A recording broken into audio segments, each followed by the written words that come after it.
Good morning, good afternoon, good evening my dear friends, welcome to my channel the travel man. मैं हूं असीम भारद्वाज, आपका host दोस्तों। और इस वीडियो में हम देखने जा रहे हैं कि किस तरीके से आपको वियतनाम का वीज़ा अप्लाई करना होता है इन 2023। तो बने रहें, वीडियो को एंड तक देखें, पूरा प्रोसेस एंड टू एंड आपको दिखाने जा रहा हूँ स्क्रीन पे। इस वीडियो को लाइक कर दें, चैनल को सब्सक्राइब जरूर करें for my motivation. Let's begin.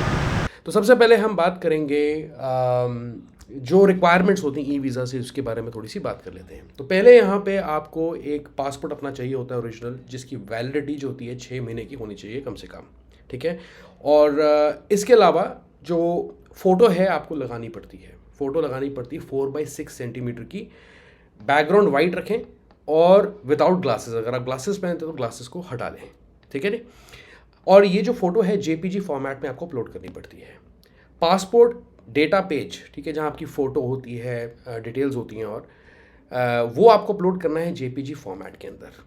एक आपको डेबिट कार्ड या क्रेडिट कार्ड की ज़रूरत पड़ेगी पेमेंट करने के लिए, बेसिकली वो कोई प्रूफ ऑफ फंड्स की बात नहीं कर रहा, पेमेंट करने के लिए जब आप ई वीज़ा की पेमेंट करेंगे। ऑलराइट, इसके अलावा जो भी आपके पास कोई ईमेल एड्रेस है जिससे आप रजिस्टर करना चाहते हैं, वो आपको वहाँ पे स्पेसिफाई करना पड़ेगा। आज फॉर्म में हम डेमो भी देखने जा रहे हैं बाय द वे। फिर इसके अलावा जो आपका टेम्प्रेरी एड्रेस है वियतनाम का, मतलब अगर आप किसी घर नहीं जा रहे, होटल्स बुक किए हुए हैं, तो आप उस होटल का जो एड्रेस है पहले होटल का, वो डाल सकते हैं यहाँ पे, ठीक है। इसके अलावा आपको एंट्री और एग्जिट डेट और जो पॉइंट्स हैं आपके एंट्री एग्जिट, जैसे आप हिनोई से एग्जिट कर रहे हैं, हिनोई में एंटर कर रहे हैं, हिनोई से एग्जिट कर रहे हैं, या आप हिनोई से एंटर कर रहे हैं पर एग्जिट कर रहे हैं आप हो ची मिन सिटी से, ठीक है। तो वो आपको इन्फॉर्मेशन थोड़ी सी डालनी पड़ती है। इसकी जो वैलिडिटी होती है वीज़ा की, ई वीज़ा की, ये 30 डेज़ की होती है, और इसकी जो कॉस्ट होती है वो $25 होती है, ठीक है। और पेमेंट आप जैसे क्रेडिट कार्ड या डेबिट कार्ड से भी कर सकते हैं। अब कुछ टाइम पहले मैंने एक शॉर्ट वीडियो डाली थी रिगार्डिंग वियतनाम ई वीज़ा। तो वीज़ा फ्री कंट्रीज़ और जो कंट्रीज़ एलिजिबल हैं ई वीज़ा के लिए, इसके लिए government is actually planning to expand the number of days और extend the number of days, sorry, कि 30 दिन से बढ़ा के कर दिए जाए, लेकिन वो अभी तक हुआ नहीं है, तो कोई ऑफिशियल अनाउंसमेंट नहीं है। तो जैसे मुझे उसके बारे में कुछ पता लगेगा तो एक डेडिकेटेड वीडियो मैं आगे कवर करूँगा। लेकिन आज की वीडियो जो है, हम सिर्फ Vietnam entry requirements and plus Vietnam e visa के बारे में करने लगे हैं, ठीक है। तो चलिए अब मैं आपको स्क्रीन पे लेके चलता हूँ, और पहले हम देख लेते हैं कि जो आपकी जो एंट्री रिक्वायरमेंट्स हैं वो कैसी रहेंगी यहाँ पे, and plus Vietnam e visa का डेमो देने जा रहा हूँ स्क्रीन पे, तो उसे भी आप ज़रूर देख लें। तो चलिए शुरू करते हैं विदाउट वेस्टिंग टाइम यहाँ पे। और ये है ट्रैवल एडवाइजरी, ये लास्ट ईयर की है, ठीक है, जो आप पढ़ रहे हैं यहाँ पे स्क्रीन पे देख रहे हैं, लास्ट ईयर से ये, क्योंकि इन्होंने सारी रेस्ट्रिक्शंस यहाँ पे हटा दी थी, ठीक है। तो कुछ भी नहीं है बेसिक, अगर कोई सिम्टम्स है तो कोई इशू आ सकता है, अदरवाइज ये लिखा है लास्ट ईयर का ये अपडेट है, starting from 12 AM on May 15th last year. All Vietnam destinations are open, no self-isolation is required, and all regulations for COVID-19 testing required before entering will be temporarily suspended, ठीक है। Here are critical points of the new guidelines. Visa plus travel insurance are now accepted for the entry, ठीक है। तो यहाँ पे visa और travel insurance, मतलब e visa की आपको प्रूफ दिखाना है एयरपोर्ट पे, इमिग्रेशन पे, या ट्रैवल इंश्योरेंस आप कैरी कर सकते हैं। लेकिन आपको एक चीज़ बड़ी क्लियर कर देता हूँ, जितने भी लोग अभी तक गए हैं वियतनाम, उन्होंने ये बोला है कि ट्रैवल इंश्योरेंस वो चेक नहीं करते हैं। लेकिन ट्रैवल इंश्योरेंस एक इम्पॉर्टेंट डॉक्यूमेंट है, तो आप उसे ज़रूर कैरी करें, मैं आपको एडवाइस यही करता हूँ। और एक इंश्योरेंस पॉलिसी जो मैं आपको रिकमेंड कर सकता हूँ, बहुत ही रिलायबल है, इनफैक्ट आपके क्वारंटीन भी अगर कहीं आपको करना पड़ जाता है किसी रीज़न की वजह से, वो भी कवर्ड है, वो है सेफ्टी विंग।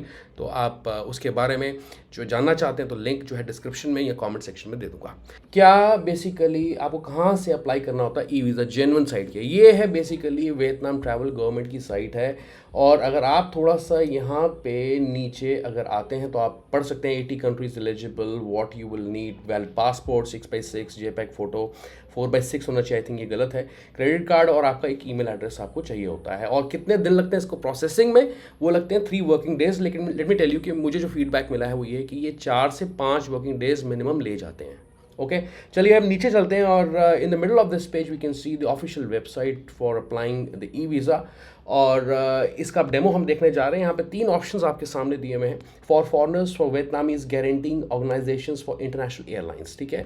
तो यहाँ पे मैं फॉर फॉरनर्स पे क्लिक कर देता हूँ। इसके बारे में कोई जानकारी चाहिए आप ले सकते हैं, पहले पेज पे आपको सारी इन्फॉर्मेशन मिल जाएगी, कौन सा पासपोर्ट का पेज अपलोड करना है, फ़ोटो किस फॉर्मेट में करनी है, और यहाँ पे आपको फ़ीस कितनी पे करनी पड़ेगी यहाँ, and will be process in 3 working days. पर आप 5 वर्किंग डेज मान के चलना। अगर जल्दी आ जाता है, कुछ लोग ये भी कहते हैं कि 2 दिन में भी आ गया उनका, तो डिपेंड करता है आप किस टाइम कब जा रहे हैं और कितना रश है चीज़ों को लेके। यहाँ पे मैं करता हूँ एक्नॉलेजमेंट एक देता हूँ, नेक्स्ट पे क्लिक करता हूँ, नीचे एक टिक मार्क है और यहाँ पे मुझे अब पहले फ़ोटो अपलोड करनी 4x6 सेंटीमीटर की। जो मैंने फ़ोटो अपनी अपलोड की है ये ज़्यादा पुरानी नहीं है, इनफैक्ट इसे मैंने कैनवा करके टूल में 4x6 सेंटीमीटर का कर लिया था, लेकिन आप किसी प्रोफेशनल फोटोग्राफर से ही फ़ोटो खिंचवाएं अपनी, ओके। और यहाँ पे मुझे अपना पासपोर्ट का पेज लगाना है, तो अभी क्या है, मैंने कुछ डमी फाइल्स बना रखी है, वही मैं अपलोड करूँगा। ये देखिए मैंने यहाँ पर अपलोड कर दिया, ठीक है। आपको कौन सा पेज करना है आपको समझ आ गई होगी, जहाँ पर आपका फ़ोटो होता है, ठीक है ना। अब यहाँ पर मैं अपना फुल नेम डाल देता हूँ यहाँ पर, ठीक है, और ठीक है, और डेट ऑफ बर्थ जो है आप कुछ भी यहाँ पे चूज़ कर सकते हैं। ये थोड़ा लेंदी होती हैं चीज़ें, तो मैं से आई थिंक मैनुअली भी टाइप कर सकता हूँ, ठीक है। हाँ, इसने एक्सेप्ट कर लिया है। सेक्स मेल फीमेल मेल, और नेशनैलिटी आपकी जो है इंडिया की होगी। नेशनैलिटी एट बर्थ इंडिया ही है, अपने आप ऑटो पॉपुलेट हो गया। रिलीजन आप कुछ भी डाल सकते हैं यहाँ पे, जो भी आपका रिलीजन है। ऑक्यूपेशन अगर आप सर्विस करते हैं तो सर्विस लिख दीजिए, या आप बिजनेस करते हैं तो बिजनेस कर दीजिए, ठीक है। परमानेंट रेजिडेंट एड्रेस, तो मेक श्योर कि जो आपका पासपोर्ट पे एड्रेस दिया है वो आप डालें तो ज़्यादा अच्छा है। और फ़ोन नंबर के लिए अभी मेरे पास नहीं है, तो 10 डिजिट का मैं कुछ भी अभी रैंडमली उठा के डाल देता हूँ। ईमेल एड्रेस जिससे मैं कर रहा हूँ रजिस्टर, तो ये मैंने ईमेल एड्रेस डाल दिया। री एंटर द ईमेल एड्रेस,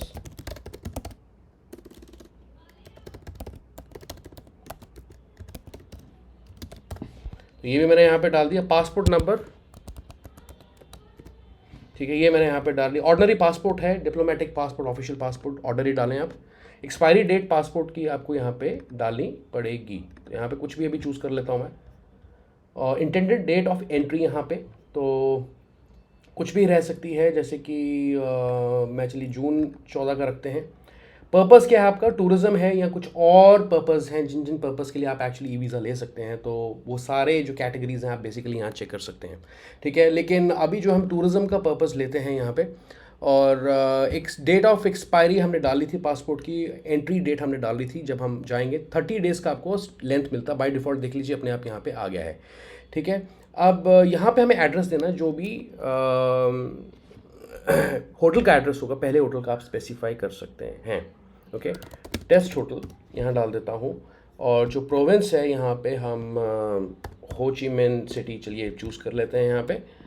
और grant e visa valid from, तो जो हमने डेट ऊपर डाली थी जून की, वो ऑटो पॉपुलेट यहाँ पे हो गई है। और ऑटो पॉपुलेट आप देख सकते हैं, एंड डेट एग्जिट डेट जो है वो भी आपकी यहाँ पे स्पेसिफाइड है।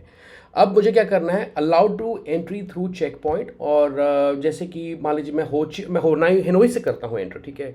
तो लेट्स सपोर्ट हिनोई ओवर हियर, या चलिए कुछ भी अभी चूज़ कर लेता हूँ जो मुझे दिख रहा है। और हो ची मिन, ठीक है, यहाँ चलिए हो ची मिन सी पोर्ट है ये, तो खैर को मैं एयरपोर्ट की बात कर रहा हूँ यहाँ पे, तो हम चलिए ये कुछ चूज़ कर लेते हैं, ठीक है ना। और कैप्चा आपको डालना पड़ता है कि आप रोबोट तो नहीं है, तो इसको आप डाल दें यहाँ पे। और रिव्यू एप्लीकेशन फॉर्म, अच्छा ये कह रहा है I sure that I have truthfully declared all the relevant details and review application form. Alright, अब जो है आपका रजिस्ट्रेशन सक्सेसफुल हो गया है। रजिस्ट्रेशन कोड आपको यहाँ पे मिल जाएगा। ईमेल एड्रेस जिससे आपने किया, क्या आपका डेट ऑफ बर्थ है, क्या आपका पासपोर्ट नंबर, नेशनैलिटी, और अप्लाइंग डेट क्या, कब आपने अप्लाई किया है। ओके करके मैं जैसे ही क्लिक करता हूँ तो सारी जो डिटेल्स हैं आप रिव्यू कर सकते हैं, मतलब प्रीव्यू कर सकते हैं बेसिकली, ठीक है ना, कि क्या क्या आपने इन्फॉर्मेशन डाली है, सही है या गलत है। और अगर आपको कुछ और चेंजेस करने हैं तो आप बैक पे भी क्लिक कर सकते हैं, नहीं तो पेमेंट के पेज पे आप सीधा जाएंगे। और पेमेंट के लिए आप देख सकते हैं कि यहाँ पे आपकी जो डिटेल्स हैं फिर से दोबारा आ जाती हैं, और आप कितना पे कर रहे हैं, $25 है, और उसका जो एक्सचेंज रेट है वो भी आपके सामने यहाँ पे आ गया है। अमाउंट जितना आप वियतनामीज़ डोंग में पे कर रहे हैं वो भी यहाँ पे आ गया है। Pay e visa fee at with com bank payment gateway, okay fine. तो ठीक है, तो हम यहाँ पे जैसे ही क्लिक करेंगे तो आपका जो पेमेंट गेटवे है वो खुल के आ जाएगा और आप पेमेंट कर पाएंगे, ठीक है। ये ऑप्शंस हैं आपके सामने, 2 आते हैं, वीज़ा मास्टर कार्ड से भी आप पे कर सकते हैं, MX कार्ड से भी पे कर सकते हैं, और दैट्स इट। पर अभी मुझे पेमेंट नहीं करनी है, और मैं चलता हूँ पीछे, तो कैंसिल पेमेंट कर देता हूँ। Alright guys, thank you so much for watching this video. ये वीडियो आपको कैसी लगी जरूर बताएं। Give this video like, thumbs up and don't forget to subscribe to my channel the travel man. Bye bye.